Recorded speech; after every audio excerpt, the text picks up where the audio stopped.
વડોદરા નજીક અંકોડિયા ગામની કેનાલમાં ડૂબી જતા ગોત્રી મેડિકલ કોલેજમાં એમબીબીએસના ત્રીજા વર્ષમાં અભ્યાસ કરતા 2 વિદ્યાર્થીના કરુણ મૃત્યુ નિપજ્યા હતા।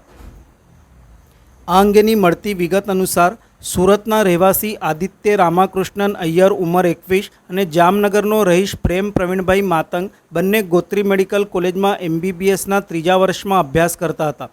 ગઈકાલે તેમની સાથે અભ્યાસ કરતા અન્ય 2 વિદ્યાર્થીઓ સંકેત નાહટો અને અંશ પારગી સાથે તેઓ ફરવા માટે ગયા હતા। ચારે મિત્રો અંકોડિયા નર્મદા કેનાલ પાસે ઊભા હતા।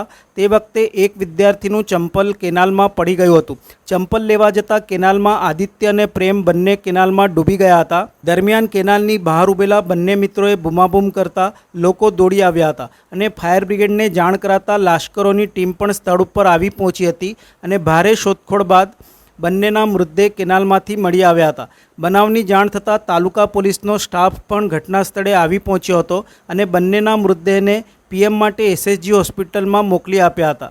આ બનાવની જાણ થતાં મેડિકલ કોલેજના વિદ્યાર્થીઓમાં ઘેરા શોકની લાગણી ફેલાઈ ગઈ હતી, જ્યારે મેડિકલ કોલેજના ડીન અને હોસ્પિટલના અધિક્ષક અને પ્રાધ્યાપકો પણ દોડી આવ્યા હતા।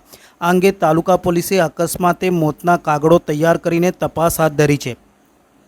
આ કરુણ ઘટના બંને વિદ્યાર્થીઓ પૈકી આદિત્યના પરિવારે નેત્રદાન કરી આવી ઘટનામાં પણ અંગદાન કરી અન્યના જીવનમાં પ્રકાશ પાથરવાનું નક્કી કર્યું હતું અને સમય મળતા નેત્રદાન કરવામાં આવ્યું હતું।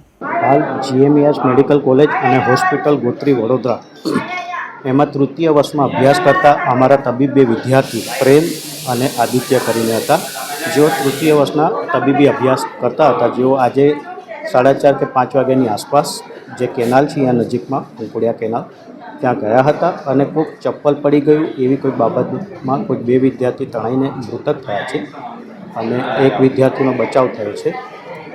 હાલ ગોત્રી મેડિકલ કોલેજના ડીનશ્રી, સુપ્રિન્ટેન્ડન્ટશ્રી અને સ્ટાફ તેમજ ડીન પણ હાજર છે અને એમના જે મધર ફાધર છે, એમના રિલેટિવ છે, એમને પણ જાણ કરવામાં આવી છે અને લોકલ ગાર્ડિયન્સને પણ જાણ વિદ્યાર્થીઓનું શું નામ છે? વિદ્યાર્થી એકનું નામ છે પ્રેમ અને બીજાનું નામ છે આદિત્ય। એક સુરતના છે અને એક જામનગર।